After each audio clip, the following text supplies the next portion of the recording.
10 জন গোলাম আজাদ করলে যত নেকি হয় আল্লাহ তার আমলনামায় তত নেকি দিয়ে দিবেন। সুবহানাল্লাহ। আবু হুরায়রা রাদিয়াল্লাহু তাআলা আনহু বলেন, রাসূল সাল্লাল্লাহু আলাইহি ওয়াসাল্লাম বলেছেন, কালিমায়ে তাওহীদটা যেই ব্যক্তি দৈনিক 100 বার করে পড়বে, লা ইলাহা ইল্লাল্লাহু ওয়াহদাহু লা শারীকা লাহু লাহুল মুলকু ওয়া লাহুল হামদু ওয়া হুয়া আলা কুল্লি শাইইন কদির, যেই ব্যক্তি প্রত্যেকদিন দৈনিক 100 বার করে এই বাক্যটা বলবে, নবী সাল্লাল্লাহু আলাইহি সাল্লাম বলছেন তার জন্য কয়েকটা প্রতিদান। 1, 10 জন গোলাম আজাদ করলে যত নেকি হয় আল্লাহ তার আমলনামায় তত নেকি দিয়ে দিবেন। সুবহানাল্লাহ।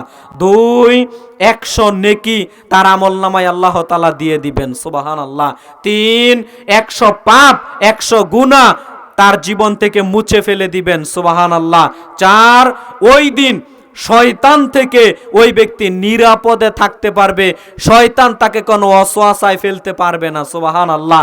5, ওই দিনে পৃথিবীর মধ্যে সবচেয়ে উত্তম আমলদার হিসেবে ওই ব্যক্তি থাকবে। সুবহানাল্লাহ।